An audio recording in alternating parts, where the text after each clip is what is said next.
स्वागत है आप सभी का आदर्श परिवार निःशुल्क कोचिंग क्लासेज के इस ऑनलाइन कार्यक्रम में। मैं राम लखन आपको मैप स्टडी के अंतर्गत ज्योग्राफी में हम पढ़ रहे थे उत्तरी अमेरिका, और उत्तरी अमेरिका में हमने देख ली थी उत्तरी अमेरिका से संबंधित प्रमुख जानकारियाँ।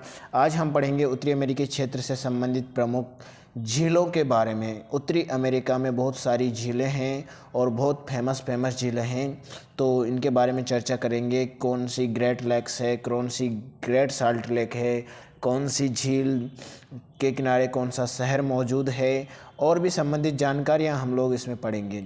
चलिए तो क्लास को शुरू करते हैं। तो सबसे पहले आप लोगों को दिख रहा होगा एक झील मैंने उत्तर के क्षेत्र में यहाँ पर मैं दर्शा देता हूँ। और भाई थोड़ा सा पास कर लेते हैं। ओके, हाँ, एक झील यहाँ पर आपको दिख रही होगी येलो नाइफ के नीचे। झील का नाम क्या है? झील का नाम लिखा हुआ है Great Slave Lakes. The Great Slave Lakes यहाँ पर लिखा हुआ है ग्रेट सालेव लेक्स। अब इस ग्रेट सालेव लेक्स की विशेषता क्या है भैया? ये ग्रेट सालेव लेक्स जो है ये उत्तरी अमेरिका में कनाडा में मौजूद मीठे पानी की झील है। और यहाँ से जो है यहीं से एक नदी है उत्तर की तरफ निकल रही है जिसका नाम है मैकेंजी रिवर। मैकेंजी रिवर यहाँ से निकल कर मैकेंजी की खाड़ी यानी कि ब्यूफोर्ट सागर वाले क्षेत्र में गिर जाती है। तो ये कौन सी हो गई? ग्रेट सालेव लेक्स, कनाडा में मौजूद है, ये बात याद रखिएगा आप लोग। चलिए नेक्स्ट झील की बात करते हैं। इसी के जस्ट नीचे आ जाएं तो आपको एक और झील दिखाई देगी। इस झील का नाम क्या है भैया? इस झील का नाम बताइए मुझे आप जल्दी से कमेंट करके। क्या नाम है इस झील का? तो वेरी गुड, कई लोगों ने इसके बारे में पढ़ा होगा। इस झील के बारे में, इस झील का नाम क्या है भाई? इस झील का नाम है अथाबास्का झील। क्या नाम है? झील का नाम है अथाबास्का। विशेषता क्या है अथाबास्का झील की? ये भी मीठे पानी की झील है अथाबास्का भी, और इसके किनारे एक शहर बसा हुआ है। उसको उत्तरी तट पर एक शहर है, आप देखिए यहाँ पर लिखा होगा। मैं इसको हाँ, इस अथाबास्का झील के उत्तरी क्षेत्र में आप देखोगे अथाबास्का झील के उत्तरी क्षेत्र में है यूरेनियम सिटी। यूरेनियम सिटी यहाँ पर बसी हुई है अथाबास्का झील की। अब एक झील हम लोग पढ़ते हैं नीचे की तरफ जिसका नाम क्या है भैया? विनीपेग झील। ये बड़े अक्षर में बड़े आकार में लिखी हुई है विनीपेग झील। क्या विशेषता है विनीपेग झील की? तो सबसे बड़ी विशेषता तो यही है भैया कि पहले मीठे पानी की झील है। अब यहाँ से आप देखोगे एक नदी निकलकर उत्तर की तरफ जा रही है। नदी निकलकर एक उत्तर की तरफ जा रही है। कहाँ से? इस वाले रीजन से एक नदी निकल रही है और उत्तर की तरफ जा रही है। नदी का नाम क्या है? नेल्सन नदी। उत्तर की तरफ, एक मिनट, हाँ, एक नदी निकल की हुई कहाँ जा रही है? उत्तर की तरफ हडसन की खाड़ी में गिर रही है। तो उस नदी का नाम क्या है? नदी का नाम है नेल्सन नदी। और नेल्सन नदी जो है, अब इसी विनीपेग झील के नीचे आप देखोगे एक शहर बना हुआ है जिसका नाम क्या है? विनीपेग शहर। विनीपेग शहर की क्या विशेषता है भैया? बहुत महत्वपूर्ण है ये विनीपेग शहर। क्यों विशेषता अपनी ये रखता है विनीपेग शहर? तो आप देखोगे ये इसकी विशेषता है कि इसी को कहा जाता है दुनिया के गेहूं की मंडी।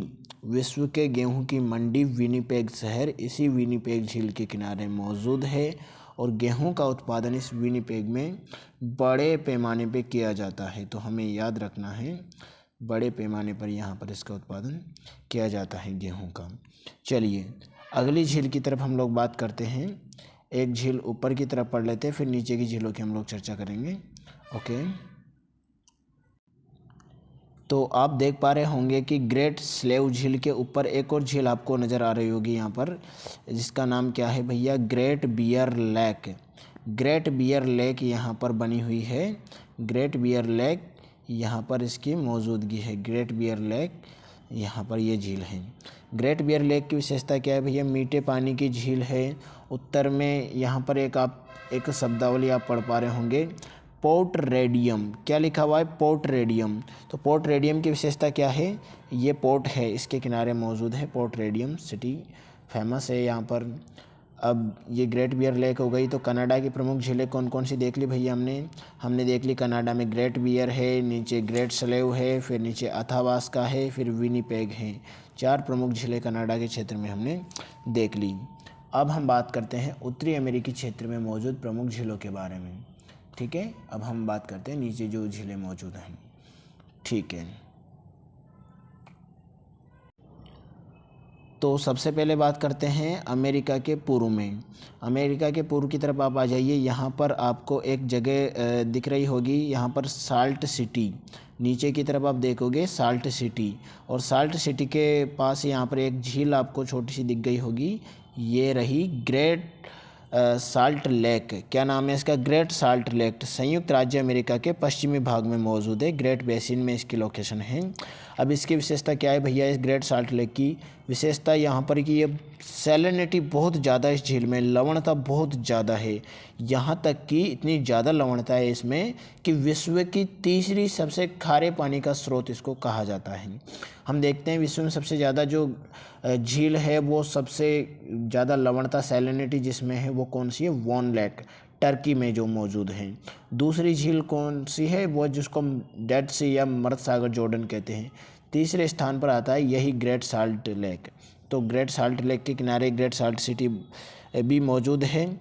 और ये कहाँ इसके लोकेशन है? तो भैया आप इसमें देख पा रहे होंगे, यहाँ पर कनाडा का यूएसए का एक प्रांत है, उटाह प्रांत। नीचे लिखा हुआ है ये उटाह, तो उटाह प्रांत की यहाँ पर अवस्थिति है। उटाह प्रांत में मौजूद है ग्रेट साल्ट लेक और ग्रेट साल्ट सिटी। तो इसमें बहुत ज़्यादा सैलिनिटी, याद रखिएगा 220 ppm सांद्रता, इसमें बहुत ज़्यादा इसकी सैलिनिटी है। चलिए अब बात करते हैं आगे की। नीचे अब पूर्व की तरफ हम लोग आ जाते हैं। पूर्व की तरफ यहाँ कुछ झीलें जो कि अमेरिका और इसकी सीमा पर अवस्थित है, यानी कि यूएसए और कनाडा की सीमा पर मौजूद हैं। दुनिया की सबसे बड़ी झीलें भी जिन्हें कहा जाता है। एक झील आपको दिख रही होगी जिसको बोला जाए सुपीरियर झील। नीचे दूसरी झील जिसको मिशिगन झील। तीसरी झील जो कि ह्यूरन झील है। चौथी झील इरी है। और पांचवी झील है ओंटारियो। तो 5 झीलों के समूह को कहा जाता है ग्रेट लैक्स। ग्रेट लैक्स की विशेषता क्या भैया?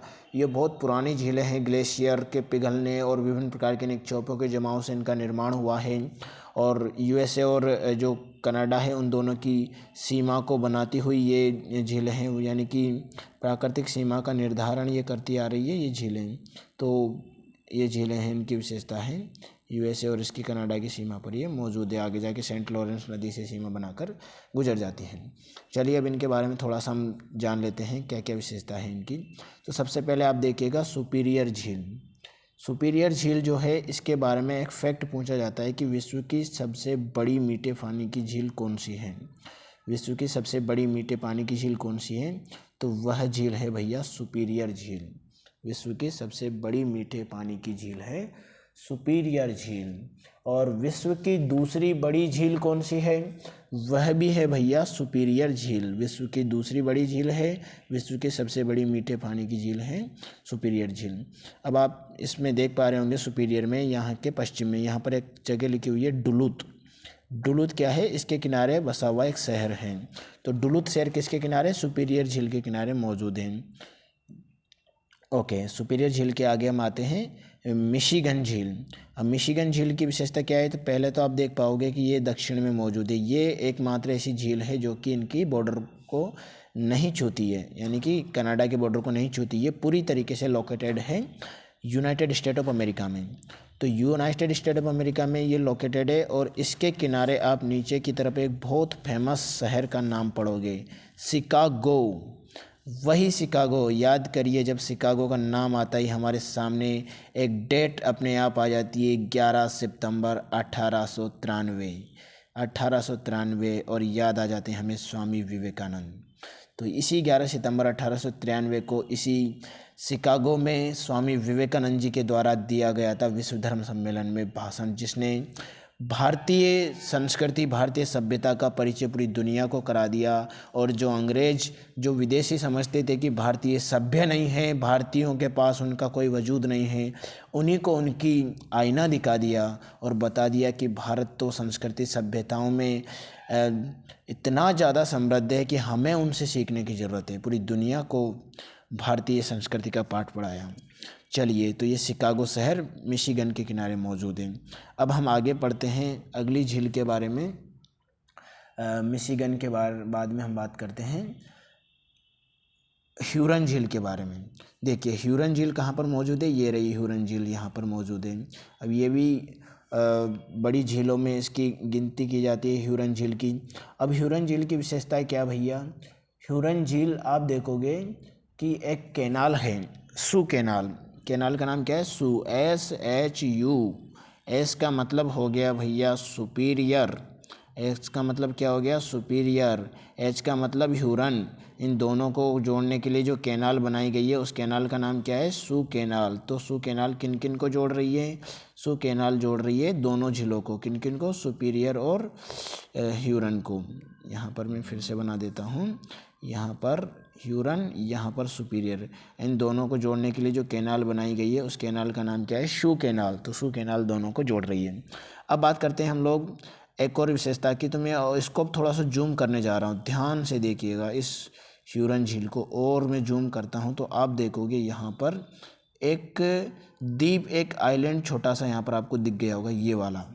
अब इस आइलैंड की क्या विशेषता है भैया, ये पहले तो ये आइलैंड है पूरी तरीके से झील के अंदर मौजूद है, ठीक है, एक द्वीप है इस झील के अंदर मौजूद है। ओके, अब इस आइलैंड में भी अंदर पानी भरा हुआ है, यानी कि इस आइलैंड की भी क्या विशेषता है, इस आइलैंड में भी अंदर पानी भरा हुआ है। अब ये पानी अंदर भरा होने के कारण क्या विशेषता रखता है ये आइलैंड, कि भैया एक तो ये हो गया कि बाहर पानी, ठीक है, बाहर पानी हो गया। और फिर अंदर क्या हो गया, अंदर हो गया इसके अंदर आइलैंड हो गया, मतलब कि एक द्वीप हो गया इसके अंदर, ये आइलैंड हम बना देते हैं, आइलैंड हो गया। फिर इसके अंदर अगर फिर पानी आ जाए तो फिर पानी अगर हम लोग भर देते हैं इसके अंदर तो क्या हो जाएगा, पानी के अंदर पानी। तो एक प्रश्न पूछा जाता है कि बताइए झील के अंदर झील, कौन सी झील है, तो वह झील है मैनीटू झील। कौन सी झील है, मैनीटू झील। क्या विशेषता है भैया मैनीटू झील, एक तो ह्यूरन जो झील है उसके अंदर मौजूद है ये आइलैंड, और आइलैंड के अंदर कौन सी झील मौजूद है, मैनीटू झील। तो झील के अंदर झील बनी हुई है मैनीटू झील। ओके, ह्यूरन के बाद हम लोग आ जाते हैं नीचे की तरफ। तो ह्यूरन के बाद हम नीचे की तरफ आते हैं तो आप देखोगे एक और झील मिलेगी आपको, इरी झील। अब हम बात करते हैं अगली झील के बारे में, इरी झील। इरी झील की क्या विशेषता है कि ये भी दोनों की सीमा पर मौजूद है, इरी झील इन्हीं के समान। और क्या विशेषता रखती है भैया, एक शहर है बहुत फेमस जिसका नाम है डेट्रॉइट। ये रहा डेट्रॉइट, ये लिखा हुआ है डेट्रॉइट। तो डेट्रॉइट क्यों फेमस है भैया, जो कार वाहन मोटर वाहन जो उद्योग है उनके लिए बहुत फेमस है। भारत का डेट्रॉइट हमें पता है, प्रीतमपुर को हम लोग बोलते हैं। तो ये डेट्रॉइट क्यों फेमस है, ये अमेरिका क्षेत्र में जितनी भी मोटर गाड़ियाँ वगैरह वो यहाँ पर बड़ी मात्रा में बनती है। तो डेट्रॉइट बहुत फेमस शहर है इसके किनारे। और एक ये विशेषता है इरी झील के बारे में। अब इरी झील आगे जाकर किससे जुड़ती है, ओंटारियो झील से जुड़ जाती है। ओंटारियो झील से इरी झील को जोड़ने के लिए क्या है, एक कैनाल फिर यहाँ पर बनाई गई। उस कैनाल का नाम क्या है, उस कैनाल का नाम क्या है, उस कैनाल का नाम है, इरी झील को ओंटारियो झील से जोड़ने के लिए जो कैनाल बनाई गई है उस कैनाल का नाम है बेलैंड कैनाल। बेलैंड कैनाल यहाँ पर बनाई गई है, बेलैंड नहर। तो ये दोनों को जोड़ रही है। अब आगे जाके फिर सेंट लॉरेंस नदी है जो आगे जाकर इस क्षेत्र से व्यापार, यानी कि अंतर क्षेत्रीय बड़ा व्यापार, विश्व का सबसे बड़ा अंतर क्षेत्रीय जलमार्ग का जो परिवहन बनाती है वो ये 5 झीलें मिलकर बनाती हैं। अब एक और विशेषता है यहाँ पर, इस इरी को नीचे भी जोड़ दिया गया है कई सारी नदियों के साथ में, और इधर मिशिगन को भी जोड़ दिया गया है। तो एक प्रश्न ये भी पूछा जाता है कि मिशिगन को इरी से जोड़ने वाली झील नहर का नाम क्या है, तो वो नदियों के माध्यम से जुड़ती है, वो कौन सी है, इरी कैनाल जुड़ती है। और बेलैंड कैनाल इरी को ओंटारियो से जोड़ती है। चलिए ये इसके में विशेषता देखी थी। अब ओंटारियो क्या विशेषता है, 5 झीलों में सबसे बड़ी झील कौन सी है, सुपीरियर है भैया, विश्व की भी दूसरी सबसे बड़ी झील है। और सबसे छोटी झील कौन सी है, 5 झीलों में तो सबसे छोटी झील है ओंटारियो झील। ठीक है, याद रखिएगा ओंटारियो झील, एक किनारा इसका इरी झील से मिलता है, दूसरी तरफ ये किससे जुड़ी हुई है, नदी से जुड़ी हुई है, सेंट लॉरेंस नदी से। ओके, तो ये इसके बारे में इसकी प्रमुख विशेषता थी ओंटारियो झील की। अब ओंटारियो झील के किनारे आप देखोगे कि एक शहर बना हुआ है, एक शहर यहाँ पर दर्शाया गया है जिसका नाम क्या है, टोरंटो शहर। दिख गया होगा आपको टोरंटो शहर। तो टोरंटो शहर क्यों फेमस है भैया, यहाँ पर औद्योगिक नगर है ये कनाडा का टोरंटो, बहुत फेमस है, तो याद रखिएगा ये प्रमुख इसकी अवस्था है। इसके अलावा आप देखोगे ईरी झील के किनारे भी एक शहर है जिसका नाम है बफेलो। बफेलो शहर इसके किनारे है। टोरंटो ओंटारियो के किनारे हैं। शिकागो मिशिगन के किनारे हैं। इसके अलावा डेट्रॉइट भी ईरी के किनारे हैं। तो ये प्रमुख शहर हमने देखे थे। चलिए अब ये प्रमुख झीलों के बारे में हमारी चर्चा हो गई है। अब आप देखेंगे नीचे की तरफ एक झील मैं आपको और बता देता हूँ।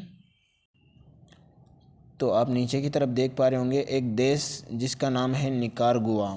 एक देश जिसका नाम है निकारागुआ, यहाँ पर भी एक झील बनी हुई है। ये निकारागुआ में एक झील बनी हुई है जिसका नाम क्या है भैया, निकारागुआ झील ही इसका नाम है।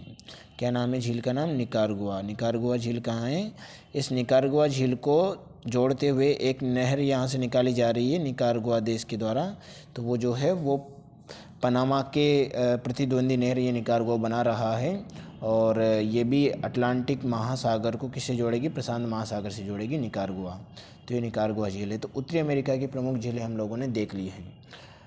चलिए आई होप आपको ये टॉपिक अच्छा लगा होगा। फिर मिलते हैं किसी नए टॉपिक के साथ। आप सभी को धन्यवाद, thank you, all the best.